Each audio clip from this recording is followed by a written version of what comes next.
Hello, everyone. This is Gilad Berenstein here, and I'm coming to you from beautiful Amsterdam.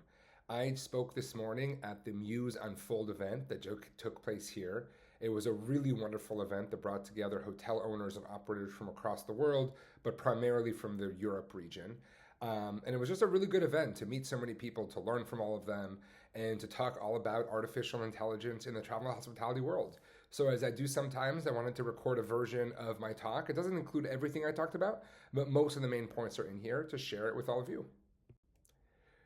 You guys know all about me, so we can skip this stuff, except for this cool new photo I have is me holding the first ever hardware to run Microsoft DOS on it, which is kind of cool. All right. I wanted to start with this slide to help illustrate the point that there's a lot happening in the world of travel technology and innovation, a lot of things for us to be excited about.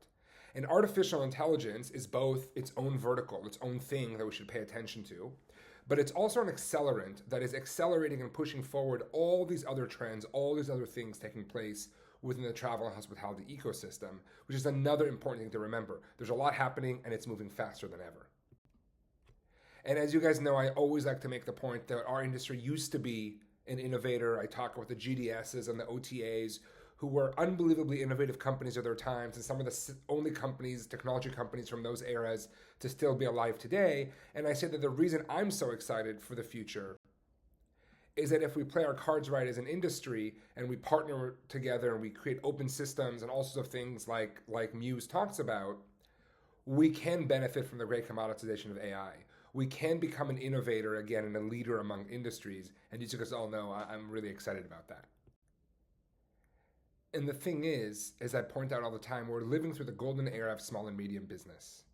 There used to be so many advantages to being a big business when it came to technology. The number of engineers you could hire, the number of PhDs you could have on staff, the amount of data you had access to, and lots of other advantages. Those advantages, those moats are largely gone. As I like to say, the number of engineers on your staff is no longer correlated with your ability to create high quality technology for your business and for your customers. And this is an incredibly exciting time to be a small and medium business. And of course, if we think about our industry, most of our businesses and many of the best businesses within the travel and hospitality space are small and medium businesses. This is a really exciting time. And of course, within the Mews audience, so many of their clients are small and medium hotel chains. So this is a point we spent a lot of time talking about. Okay, from there I jumped straight into the AI lesson. As you guys already know, there are three categories of artificial intelligence, and it's important to think about them separately, both intellectually as well as practically in terms of how to apply them within your business. Category one is artificial intelligence. These are tools and services for people in business. Gen AI, computer vision, and all sorts of other capabilities fall in here. And as you know, there's a lot of cool stuff there, and you should be adopting these within your business right now. Your competition is doing it, and these tools are ready to help you improve your business. Next, we have category two, which is AGI, or artificial general intelligence. This is the near era, or the era we're beginning at the agentic era of AI. And again, you guys know that agentic is just a fancy word for lots of agents. And this era is all about adding AI employees to your workforce, AI assistants to your business that are able to act on your behalf and do all sorts of incredible things. And of course, I'll say more about that in a second. And lastly, we have artificial superintelligence. This is what Zuckerberg is paying $100 million bonuses for. And this is the AI that's going to be smarter than all of us at basically everything. And it's very important for us to think about and prepare for a future where this might exist, but not really relevant for those of us running hotels today. And of course, if your project requires a hammer and you have the world's best wrench, it's still not going to work. Selecting the right tool is half the battle. And remember, AI is a broad field with many tools and capabilities within. Alrighty, we're now living through the great commoditization. This is chapter 4 of the AI story, and there's a lot to be excited about. As you guys already know, consumers and people in general are unbelievably excited about artificial intelligence. It took almost 1,300 days for Netflix to get 1 million user accounts. It took ChatGPT just 5, showing us the interest and excitement consumers had for this technology. And a lot of people tell me that they tried this thing with AI or that thing with AI a few months ago and it didn't work. And I'm sure that's true. I tried things a few months ago with AI that also did not work. But the pace of improvement of this technology is absolutely staggering. If you look at this chart, what you'll see all the way on the left is an example of how long it took us to train a certain type of AI to accomplish something at 100% human proficiency. So handwriting, the line in blue, took almost 20 years to teach AI how to read handwriting at the quality that the average human adult can read handwriting. If you look all the way over to the right, you have generative AI, generating code, and it took us merely 9 months to train AI in generating code, something that is significantly harder than reading human handwriting. This shows you the pace and improvement that this technology is making, and a good reminder that no matter what you tried a few months ago, right now is a great time to try again. And of course, consumers are demanding it. This statistic is a bit outdated now. I'm sure it's much more than 78% of travelers want to use AI in the accommodation journey. And no matter what you do, no matter if you're a great hotel, a travel agency, whatever, your customer who loves and trusts you is still using AI as a part of their discovery and planning process. That means you have to be present, you have to be engaged, and you have to know how to deal with those users. Historically, there have been two visions for the future of the agentic era of AI, the everything agent and the AI swarm. And the reality is, we don't need to talk about the everything agent anymore because the swarm has won out. And this is something we should all be really excited about. A swarm is a constellation of bots, a group of bots, working together on their own to achieve one overarching task. And just like with people, even if each one of the things they do on their own seems small or insignificant, in aggregate, these swarms can accomplish incredible things on our behalf. And we should be really excited about this swarm architecture because it enables us to start small and to add more elements over time. We don't have to build the whole thing at once in order to get value. And it's inherently collaborative, which means that all the various people that you work with within your networks, within your brands, within our industry, can come together and can build AI swarms, each contributing the things that they've created that work well, and we can benefit together just like we do naturally as an industry. And I'm not going to go through the whole example, but you can imagine if you wanted to create a travel concierge that could help a traveler, you'd want bots that focus on the traveler, bots that focus on the destination, on weather, on traffic, on payments to optimize it. If the customer cares about sustainability, you may want sustainability optimizers included in there. If it's an important business trip, maybe you want a cultural attaché, social media feeds, etc., etc. Building one agent that can do all those things is basically impossible, but any of us can build an agent that can do one of those things.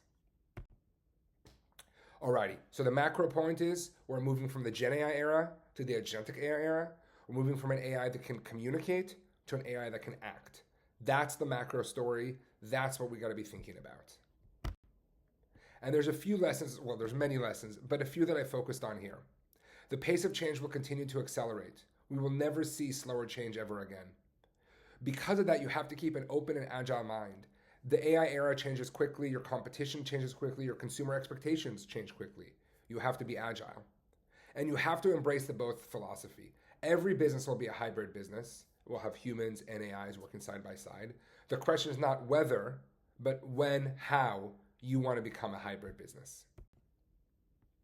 Alrighty, a few examples.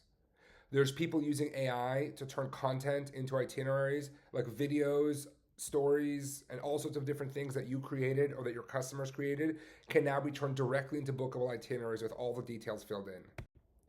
You can turn hotels into showrooms by using AI to categorize all the beautiful things within and letting customers take them home if they wish. Of course, an endless number of trip planners, of digital concierges coming from both startups and the big guys. And at the end of the day, everyone wants to extend their brand from their hotel, from their website, into the actual trip. So how do we make sure that your brand is carried forward with the customer? How do you help them with the things they care about most?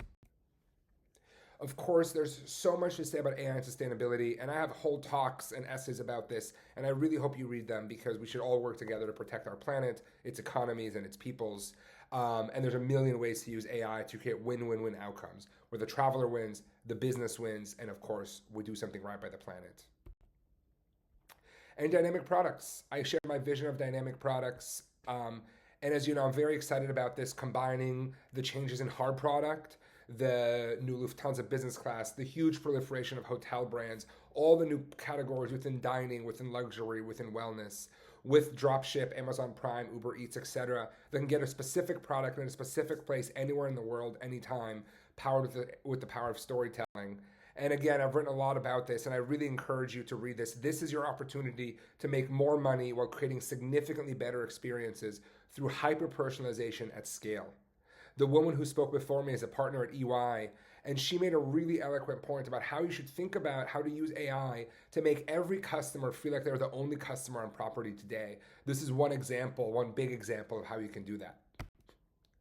And at the end of the day, the way you want to start is by doing things you never had time for. Whether it's sending those recipes, those ideas, making those picture books, whatever it may be, that's really going to enhance the consumer experience, the guest experience, but you've never had time to do it, that's the first thing to automate with artificial intelligence. Hospitality is coming for every element of the hotel. And you can pause here and look at all these various elements. But the point I want to make is no matter where you work within our industry, AI is coming for you. It's not just for distribution. It's not just for accounting. It's really coming for every element of our industry. A few topics that I get asked about all the time from CEOs and boards. First is the future of SEO. If you are a B2C company, you probably know that your Google traffic, the kind that actually convert and lead to real bookings, is slowly dropping every month or every quarter. And if you don't know that, you might need to pay closer attention. The future of distribution is bifurcating, and there'll be many AI players within. The most important thing is that you can be discovered. How does your hotel, your property, your business get discovered? When people search in AI, in startups, on their phones, how do you get information everywhere?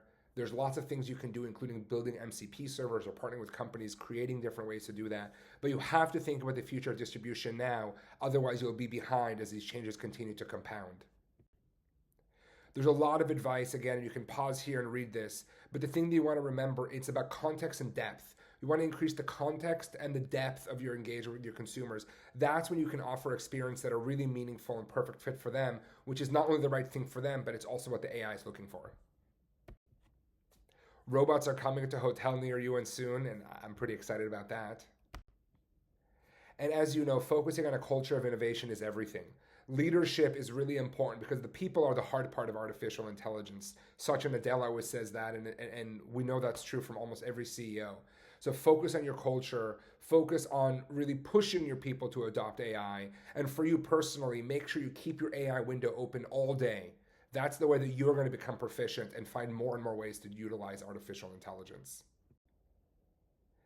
This is a mental model and a rubric that I created with a number of virtuoso advisors a little more than a year ago who were trying to figure out exactly what within their role they should begin to think about AI automation, AI utilization for. And we decided to create something like this, and I encourage you and your team to do something similar. Create a 2x2 plot that looks like this. Things on top you love, things on bottoms you don't, things on the right that you're good at, things on the left are things you're bad at, and begin to plot specific activities and specific tasks that you do within your job regularly across that. And needless to say, things on the top right, leave them alone. Things you're both good at and you love to do, leave them as is. And the things on the bottom left are the perfect things to automate because you have a dual incentive. You're not very good at them, so AI might be able to improve the performance, and you don't like them. So AI might be able to allow you to do less of that. This is a great way to get started. Again, you can pause here. There are many quick wins with AI. And the thing is, I encourage you to speak with your peers in your businesses across the industry and to share these kinds of ideas to learn from each other so we can all benefit. And of course, so we can make sure our travelers benefit. Advice for hospitality executives. As you know, I talk a lot about mental models. I've written a lot about mental models, but that's your job as a leader. Your job is to create shortcuts in thinking, mental models that your team can use to apply AI every day in a company and brand safe way. There's a lot of other things you need to focus on, but that's where I would start, creating those mental models and spreading them across your organizations. And in closing, remember, AI belongs on the board and executive team agenda. It's not an IT project. It's not about new technology. It's about a new way of creating value and a new way of building and orchestrating your business. The only way to keep up in this fast-paced world is to never stop testing, learning, iterating, and collaborating. That's the only way to keep up. And of course, I'm so bullish on travel and hospitality.